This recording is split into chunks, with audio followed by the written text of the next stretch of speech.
job. We've laid out all our pavers, we've made our cuts. We're going to now, because this is an exposed edge of paving, we want to put a haunch or a concrete restraint against these pavers.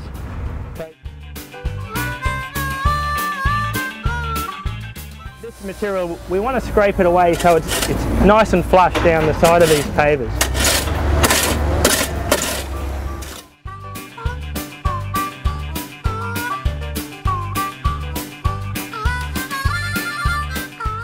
So we pulled away our bedding sand and some of the road base. We're down to the natural ground. Now we've mixed up some of our concrete again. And Chris, how strong was this? Well, this is a 4 parts to 1 concrete blend and cement.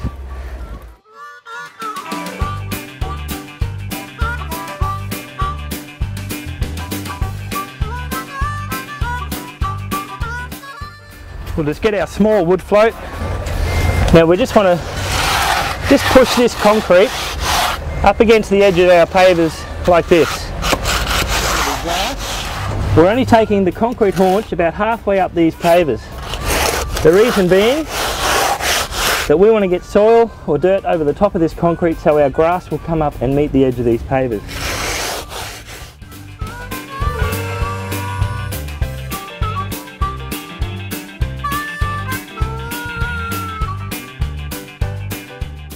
We're at the stage now, we've put our restraint against the pavers, we've cut our pavers in. Now we just want to get our broom and just to give them a sweep off.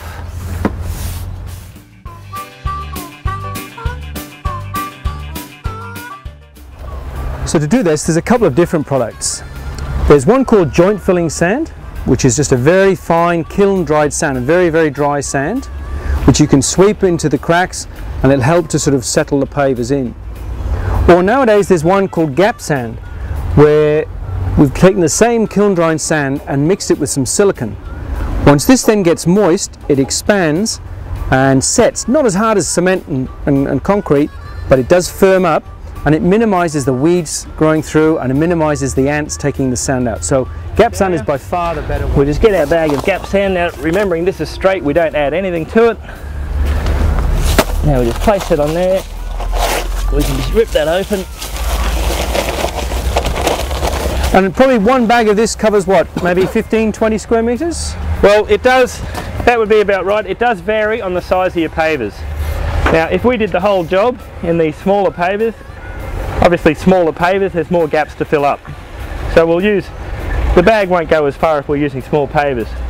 If you go up to 400 or 500 by 500 pavers, the sand will go a lot further. So this here we've got, I think, about 5 or 6 square metres, so one bag will do plenty. So we just start pushing the gap sand around. Now we also want to fill up between the pavers and between our brickwork or any other retaining wall that we've got there. So we want to fill up every gap we can.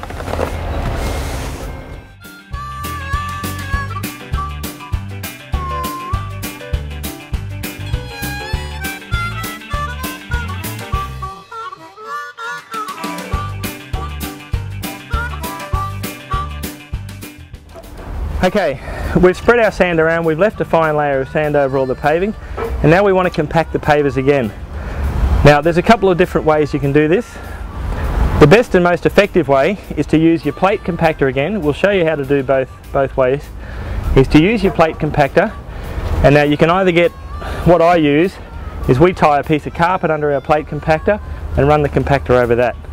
You don't want to run the compactor straight on top of the bricks because it may chip them or break some of the pavers. The other way is, if you've only got a small area, you can use a piece of timber and your rubber mallet. So if using the timber, with the sand over the pavers like that, place the timber down and give it a couple of good firm hits.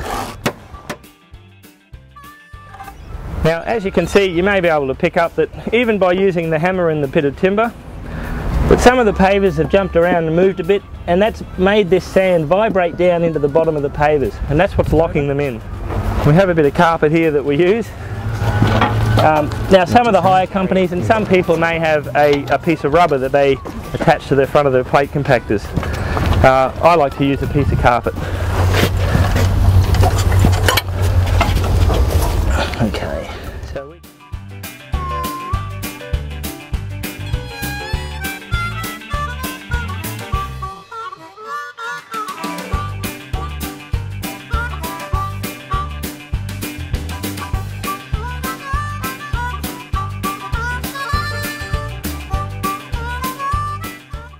Okay, so we've run our plate compactor over the pavers. We only want to run it over once.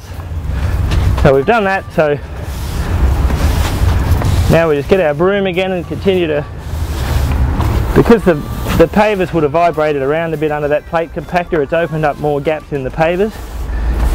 And the other thing that plate compactor does now, because we've laid the pavers onto bedding sand, the plate compactor is really going to punch those pavers into the sand. So we're sweeping this sand off. We want to get the majority of this sand off now because we've got to hose this paving off to help that gap sand to set. Okay, we're at the stage now, we're just going to hose the pavers down. Now this is helping to clean the pavers at the end of the job and also to help this gap sand to go off.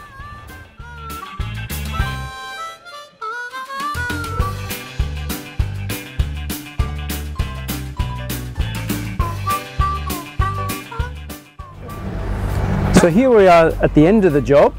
Chris has finished cleaning off the pavers, and we've just laid out a roll of turf here to show you how, even though there's a concrete haunch, you can still lay your lawn right up to the edge of the pavers if that's what you require.